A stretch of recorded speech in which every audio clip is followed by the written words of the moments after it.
And when you leave your stuff, you got to lock it up. Wouldn't want somebody to come by and take some of your stuff. Mm-hmm. They always take the good stuff.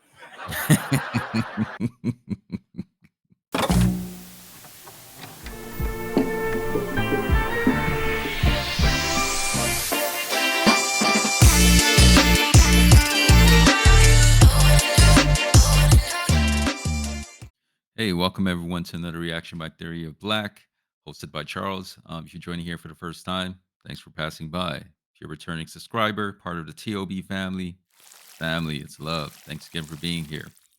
We got here a reaction to George Carlin. Now, I've heard so many great things about George Carlin and never gotten a chance to watch any of his clips. So I need to catch up. Apologies to those out there. I know he's considered amongst the greats. Some call him even the greatest. We talk about Pryor, Carlin, talk about Eddie Murphy, Chris Rock, um, Dave Chappelle, and so many others right now. They're really doing it on a big stage. Bill Burr, etc. But I want to give Carlin a go and get into it because I hear this man has some legendary stuff out there. So let's get into it. I would have been out here a little bit sooner, but they gave me the wrong dressing room, and I couldn't find any place to put my stuff. And I don't know how you are, but I need a place to put my stuff. So that's what I've been doing back there, just trying to find a place for my stuff. You know how important that is. That's the whole meaning of life, isn't it? Trying to find a place for your stuff. That's all your house is. Your house is just a place for your stuff. If you didn't have so much goddamn stuff, you wouldn't need a house. He's right. You just need a place to keep all this stuff, man. If you're a hoarder, 10 times worse for you. But yeah, you need a place to keep your stuff, man.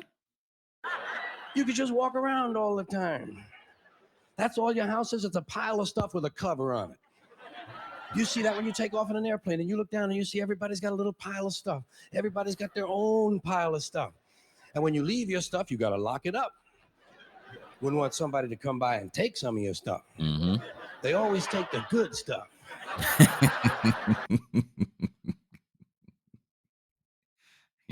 Like how you said it with simplicity. They always take the good stuff, never the bad stuff, man. Take some of your stuff. They always take the good stuff. They don't bother with that crap you're saving. Ain't nobody interested in your fourth grade arithmetic papers. They're looking for the good stuff. That's all your house is. It's a place to keep your stuff while you go out and get more stuff. Now, sometimes you've got to move. You got to get a bigger house. Why? Too much stuff. You've got to move all your stuff and maybe put some of your stuff in storage. Imagine that. There's a whole industry based on keeping an eye on your stuff. Enough about your stuff. Let's talk about other people's stuff. Yeah. Did you ever notice when you go to somebody else's house, you never quite feel 100% at home? You know why? No room for your stuff. Somebody else's stuff is all over the place. And Hey, that's something to think about. I'm trying to think about it that way. Visiting someone's house and I'm looking around. Yeah, this isn't my stuff. So yeah, it feels a bit weird, like picking up, sitting on someone's furniture. You don't want to mess it up, or um, eating from someone's plate. You don't want to break things. It's not my stuff, so it's like, yeah, it feels a bit weird. what awful stuff it is. Where did they get this stuff? Oh, jeez. And if you have to stay overnight at someone's house, unexpectedly, and they give you a little room to sleep in that they don't use that often, someone died in it 11 years ago, and they haven't moved any of his stuff. Yikes. Or wherever they give you to sleep, usually right near the bed, there's a dresser, and there's never any room on the dresser for your stuff. Someone else's shit is on the dresser. Have you noticed that their stuff is shit and your shit is stuff?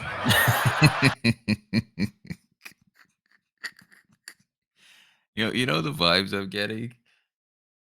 This man is a philosopher. It's almost like just social commentary. It's like y- as I'm listening to it, he's making me just reflect. Like everything he's saying is making me just go read between the lines, Charles. What does this apply to? Just where he's talking about stuff in housing so far, and like homes and people stuff. But you know, yeah, Your stuff is shit.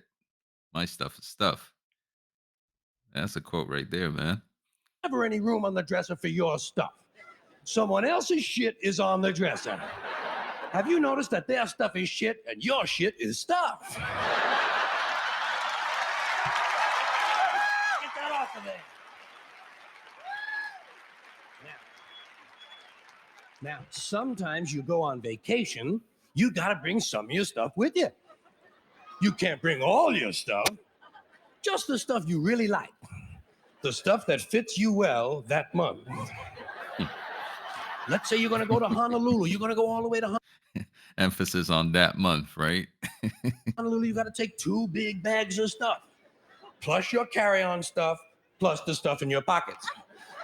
You get all the way to Honolulu and you get in your hotel room and you start to put away your stuff. That's the first thing you do in a hotel room is put away your stuff. I'll put some stuff in here, put some stuff down there. Here's another place for Yeah, your put stuff it in here. the I'll safe. put some stuff over there. You put your stuff over there. I'm putting my stuff over here. Here's another place for your stuff. Hey, we got more places than we've got stuff. We're going to have to buy more stuff. Yeah. It's just, it's oh man. There are layers to this. And you put all your stuff away and you know that you're thousands of miles from home and you don't quite feel at ease, but you know that you must be okay because you do have some of your stuff with you. And you relax in Honolulu on that basis. That's when your friend from Maui calls and says, "Hey, why don't you come over to Maui for the weekend? Spend a couple of nights over here." Oh, shit, no. I need friends in Maui. Hey. I'm looking for some invites out there. For the weekend, spend a couple of nights over here. Oh, shit, no. Now, what stuff do you bring? Right, you've got to bring an even smaller version of your stuff. Just enough stuff for a weekend on Maui. Duffel bag. And you get over, and you're really spread out now. You've got shit all over the world. You've got stuff at home, stuff in storage, stuff in Honolulu, stuff in Maui, stuff in your pockets. Supply lines are getting longer and harder to maintain. But you get over to your friend's house in Maui and they give you a little place to sleep, and there's a little window ledge with some kind of a small shelf, and there's not much room on it, but it's okay because you don't have much stuff now. Mhm. And you put what stuff you do have up there. You put your imported French toenail clippers, your odor readers with the 45-day guarantee, your cinnamon flavored dental floss, and your Afrin 12-hour decongestant nasal spray. And even though you're a long way from home, you know that you must be okay because you do have your Afrin 12-hour decongestant nasal spray. And you relax in Maui on that basis. Mm. That's when your friend says, "Hey, I think tonight we'll go over the other side of the island, stay at my friend's house overnight." Oh, shit, no. Now, what do you bring? Now you just bring the things you know you're going to need. Yep. Money, keys, comb, wallet, lighter, hanky, pen, cigarettes, contraceptives, Vaseline, whips, chains, whistles, dildos, and a book. Did he say dildos?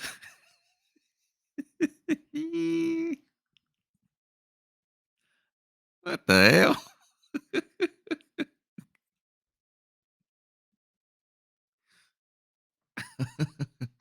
Sorry. I gotta go back a bit here. What the heck? Now you just bring the things you know you're going to need. Money, keys, comb, wallet, lighter, hanky, pen, cigarettes, contraceptives, Vaseline, whips, chains, whistles, dildos, and a book. My goodness. Yo. Yo, George Carlin, man, I liked his delivery on things here. It's like he's not dropping heavy punchlines, but it's like there are layers here. It's like, you can get lost in it and say, oh, it's just a simple delivery, simple stand-up clip or something. But like as he was just going on and on, it's like it's because he's making you reflect of yourself in that position. You're thinking about it, and then you're just thinking about it on a bigger scale or the impact of just in society, how things are going on. And it's like stuff. And you gotta get more stuff. And then it's like the same way you talk about money. Oh yeah, you get money, and then you gotta protect the money. And then you gotta um give money out to people, or you gotta do this. and then you got to keep protecting the money. You got to spend money to protect the money that you just made it. And like that, there's like a rabbit hole where you keep going and going and going just to protect your stuff. And I like how he started off with, I was thinking this is going to be about him and like his day. He just say, yeah, I had, in the back, I had to, keep my stuff and pack up all my stuff or whatever in the dressing room. And then he just goes into this, but just, yeah, the man's a philosopher. But I'm definitely going to react to more Carlin. Yeah. And if there are particular stand-ups or clips that you think are really good or worth reacting to, hey, let me know. Hit me up in the chat, man. But yeah, that was it. George Carlin talking about stuff. Anyway, till next time.